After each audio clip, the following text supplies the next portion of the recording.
பதஞ்சலியின் யோக ரகசியங்கள். சமாதி பாதம். பதஞ்சலி முனிவர். மோட்சமாகிய வாழ்வுக்கு போகும் வழி எது?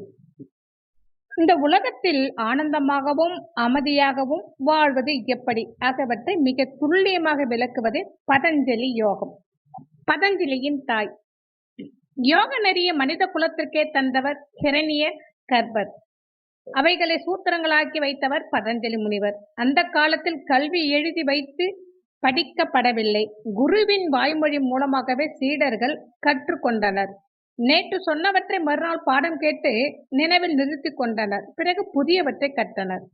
இதன் காரணமாக அந்த கால அறிஞர்களும் முனிவர்களும் தாங்கள் சொல்ல விரும்பிய கருத்துக்களை சுருக்கமாகவும் ரகசியங்களாகவும் மிக சிறிய வடிவத்தில் சூத்திரங்களாகவும் செய்து வைத்தனர்.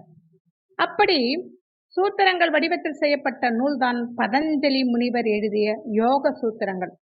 பதஞ்சலி முனிவர் கிமு 4ஆம் நூற்றாண்டில் வாழ்ந்தவர்.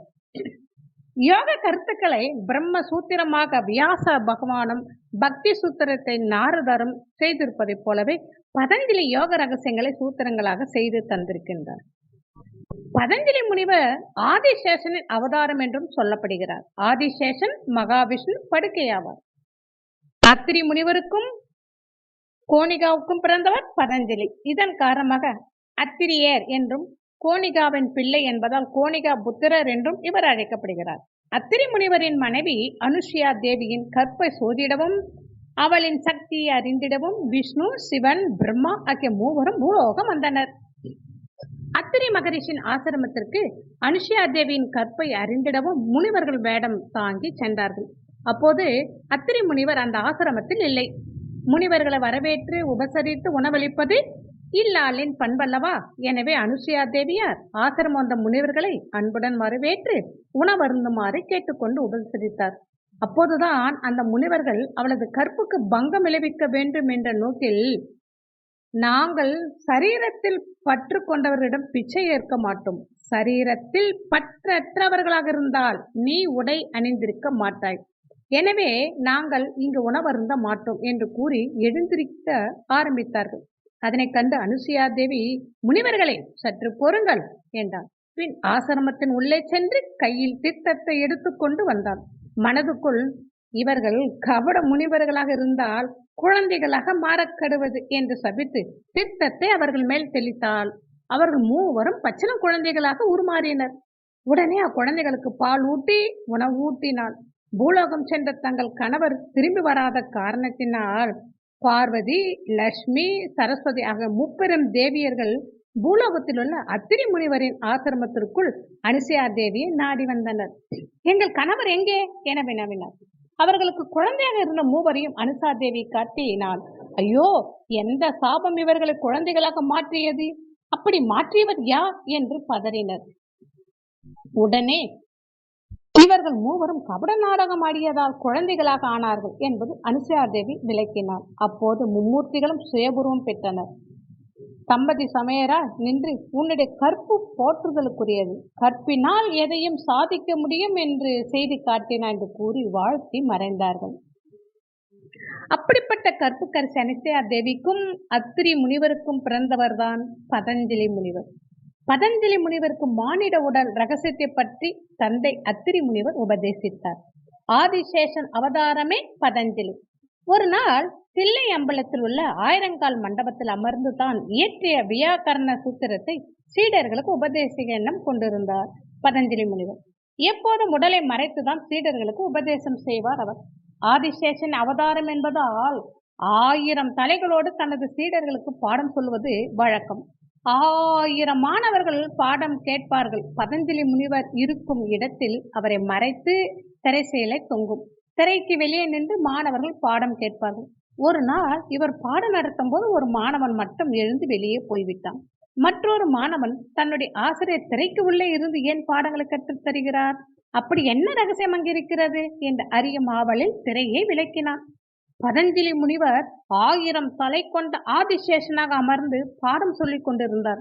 அவர் மூச்சுக்காற்றின் வெப்பமும் விஷமும் பார்வை தீட்சானமும் மாணவர்களால் தாங்க முடியவில்லை. அதற்காக திரையை நடுவே தொங்கவிட ஏற்பாடு செய்திருந்தார். இதை அறியாத மாணவன் திரையை விலக்கிவிட்டான்.